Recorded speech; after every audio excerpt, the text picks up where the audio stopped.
தற்போதைய அண்மை செய்தி. பாமக தலைவர் அன்புமணி மீது அக்கட்சியின் நிறுவனர் ராமதாஸ் சரமாரி குற்றச்சாட்டுகளை முன்வைத்திருக்கிறார். அண்மை தகவலாக பார்த்து வருகிறோம். மக்களையும் கட்சியினரையும் திசை திருப்ப முயற்சியில் அன்புமணி ஈடுபட்டுள்ளதாக பாமக நிறுவனர் ராமதாஸ் குற்றச்சாட்டை முன்வைத்திருக்கிறார். அன்புமணியின் திசை மாற்றும் முயற்சியாக இதை பார்ப்பதாக ராமதாஸ் குற்றம் சாட்டியிருக்கிறார். அண்மை தகவலாக பார்த்து வருகிறோம். ஏற்கனவே பாமக நிறுவனர் ராமதாஸிற்கும் கட்சியின் தலைவர் அன்புமணி ராமதாஸுக்கும் இடையே உட்கட்சி பூசல் நிலவி வரக்கூடிய நிலையில் இந்த நிலையில் ராமதாஸ் அன்புமணி மீது பல்வேறு குற்றச்சாட்டுகளை முன்வைத்திருக்கிறார். அண்மை தகவலாக பார்த்து வருகிறோம். பாமக தலைவர் அன்புமணி மீது அக்கட்சியின் நிறுவனர் ராமதாஸ் சரமாரி குற்றச்சாட்டை முன்வைத்திருக்கிறார். கடந்த சில தினங்களுக்கு முன்பு பாமக நிறுவனர் ராமதாஸ் கூட்டிய அந்த கட்சியின் கூட்டங்களிலும் அன்புமணி ராமதாஸ் கலந்து கொள்ளாமல் அதை தவிர்த்து வந்தார். இந்த நிலையில் அன்புமணி மீது பாமக நிறுவனர் ராமதாஸ் பல்வேறு குற்றச்சாட்டுகளை முன்வைத்திருக்கிறார். மக்களையும் கட்சியையும் திசை திருப்ப முயற்சியில் அன்புமணி ஈடுபட்டுள்ளதாக பாமக நிறுவனர் ராமதாஸ் குற்றச்சாட்டை முன்வைத்திருக்கிறார். இது அன்புமணியின் திசை மாற்றும் முயற்சி என்றும் அவர் அந்த குற்றச்சாட்டை பதிவு செய்திருக்கிறார். அண்மை தகவலாக பார்த்து வருகிறோம்.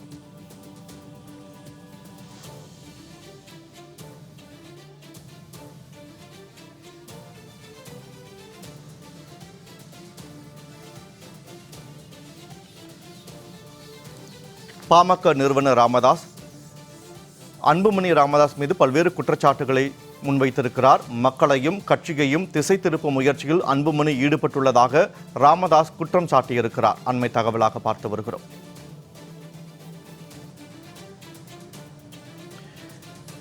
பாமக நிறுவனர் ராமதாஸுக்கும் அன்புமணி ராமதாஸுக்கும் இடையே அண்மை காலமாக ஒரு பணிச்சூழல் நிலவி வந்த நிலையில் தற்போது ராமதாஸ் அன்புமணி மீது குற்றச்சாட்டை முன்வைத்திருக்கிறார். தான் செய்த தவறுகளை மறைத்து மக்களிடமும் கட்சிக்காரர்களிடமும் அனுதாபம் பெற அன்புமணி முயற்சிப்பதாக ராமதாஸ் குற்றச்சாட்டை முன்வைத்திருக்கிறார். தருமபுரியில் ஒரு கூட்டத்தில் அன்புமணி பேசியது நீங்கள் பார்த்திருப்பீர்கள். நானும் பார்த்தேன், நாடும் பார்த்தது.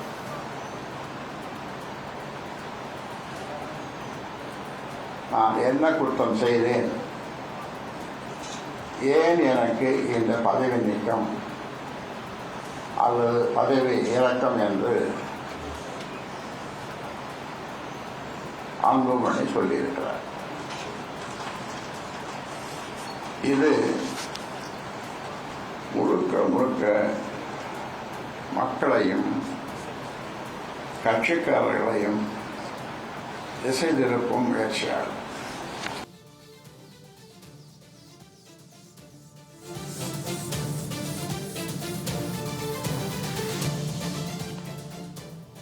அன்புமணியை மத்திய அமைச்சராக்கி தவறு செய்துவிட்டதாக பாமக நிறுவனர் ராமதாஸ் தெரிவித்திருக்கிறார். அன்புமணியை மத்திய அமைச்சராக்கி தவறு செய்துவிட்டதாக ராமதாஸ் குற்றச்சாட்டை முன்வைத்திருக்கிறார். பாமக தலைவர் அன்புமணி மீது அக்கட்சியின் நிறுவனர் ராமதாஸ் சரமாரி குற்றச்சாட்டுகளை முன்வைத்திருக்கிறார்.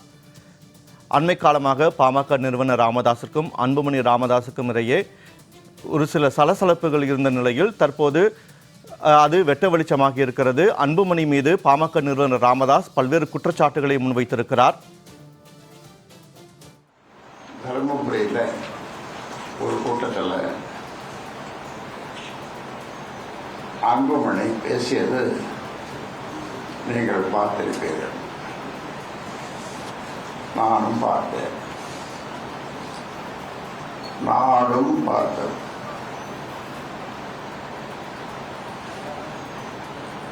நான் என்ன குற்றம் செய்தேன், ஏன் எனக்கு இந்த பதவி நீக்கம் அல்லது பதவி இறக்கம் என்று அன்புமணி சொல்லியிருக்கிறார். இது முழுக்க முழுக்க மக்களையும் கட்சிக்காரர்களையும் திசை திருப்பும் முயற்சியாகும்.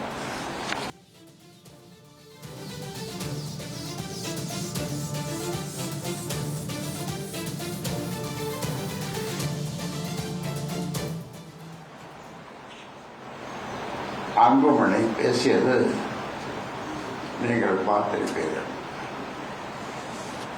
நானும் பார்த்தேன், நாடும் பார்த்தது.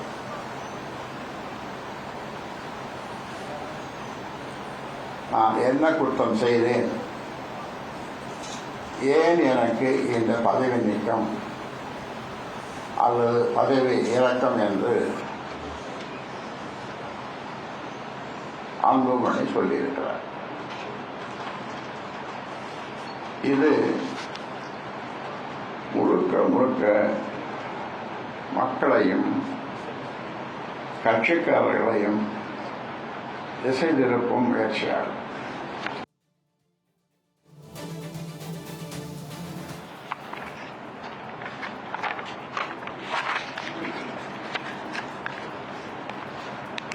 தான் செய்த தவறுகளை மறைத்து மக்களிடமும் கட்சிக்காரர்களிடமும் அனுதாபம் பெற முயற்சித்திருக்கிறார்.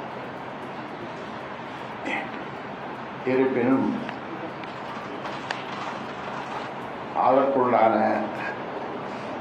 விளக்கத்தையும் பதிலையும் அளிப்பது எனது கடமையாகும். அன்றே அந்த மண்டபத்தில், கேஎஸ் மண்டபத்தில் நீங்கள் கேள்வி கேட்டீர்கள், இதே கேள்வியை கேட்டீர்கள்.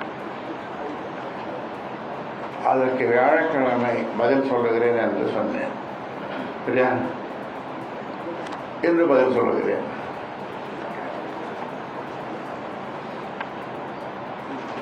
இனிப்பை தவிர்த்து, இனிப்பு ஸ்வீட், இனிப்பை தவிர்த்து கசப்பான வார்த்தைகளை கொண்ட மருந்தைதான் பதிலாக கொடுக்கும் நிலை ஏற்பட்டுள்ளது. சொல்லப்போனால் தவறு செய்தது அன்புமணி அல்ல. அன்புமணியை 35 வயதில் என்னுடைய சத்தியத்தையும் மீறி 35 வயதில் மத்திய கேபினட் அமைச்சராக்கி நான் தான் தவறு செய்துவிட்டேன்.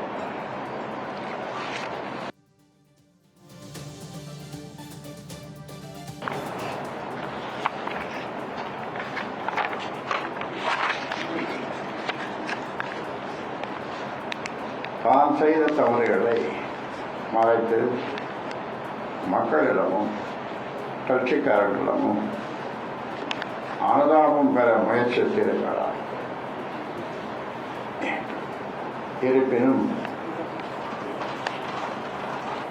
அதற்குள்ளான விளக்கத்தையும் பதிலையும் அளிப்பது எனது கடமையாகும். அன்றே அந்த மண்டபத்தில், கேஎஸ் மண்டபத்தில் நீங்கள் கேள்வி கேட்டீர்கள், இதே கேள்வியை கேட்டீர்கள். அதற்கு வியாழக்கிழமை பதில் சொல்லுகிறேன் என்று சொன்னேன். சரியா? என்று பதில் சொல்லுகிறேன்.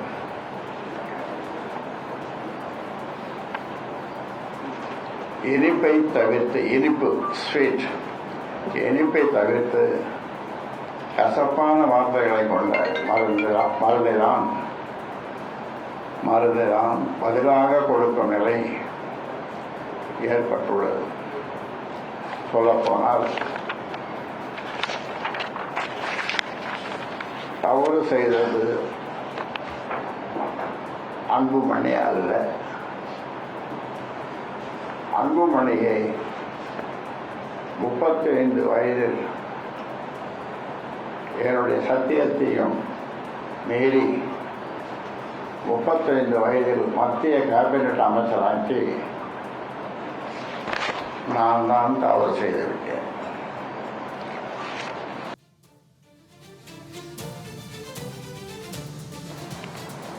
என்ன தவறு செய்தேன் என கேள்வி கேட்டு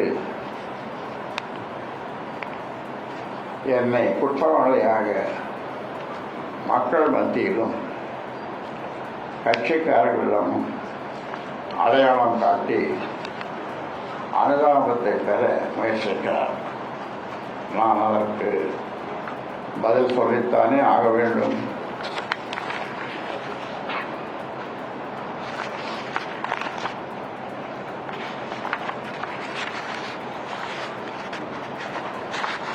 அன்புமணிதான் தவறு செய்தவர். தவறான ஆட்டத்தை துவக்கி முதலில் அடித்து ஆட ஆரம்பித்தது அன்புமணிதான். ஏதோ நான் போகிற போக்கில் சும்மா சொல்லிவிட்டு போகவில்லை. ஆதாரத்தோடு இன்று ஒளிவு மறைவின்றி நடந்ததை அப்படியே வெளிப்படுத்துகின்றேன். பாண்டி பொதுக்குழுவில் என்ன நடந்தது நீங்களும் வந்திருந்தீர்கள். வந்தீர்களா இல்லையா? வந்தீர்கள். உலகமே பார்த்து அதிர்ந்தது. ஒட்டுமொத்த பொதுக்குழு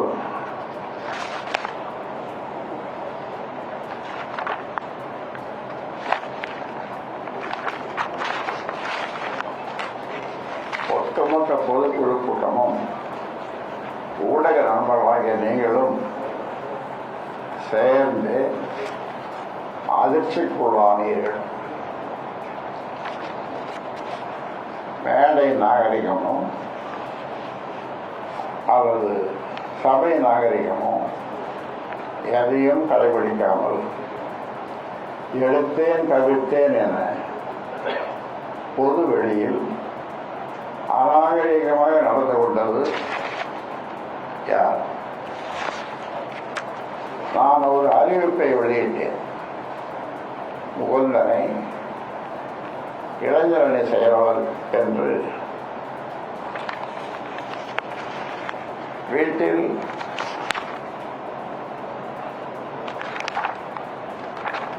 எனக்கு உதவியாகவும் கட்சியில் அன்புமணிக்கு உதவியாகவும் இருக்க முகுந்தனை நியமனம் செய்தேன். சுவற்றில் வீசிய பந்து திரும்புவது போல உடனே மேடையிலேயே மறுப்பு தெரிவித்தது சரியான செயலா? மேடை நாகரிகம் கருதாமல் அனைவரின் முன்பும் காலை ஆட்டிக் கொண்டிருந்தது சரியான செயலா? மைக்கை தூக்கி என் தலையில் போடாத குறையாக டேபிளில் வீசியது சரியான செயலா?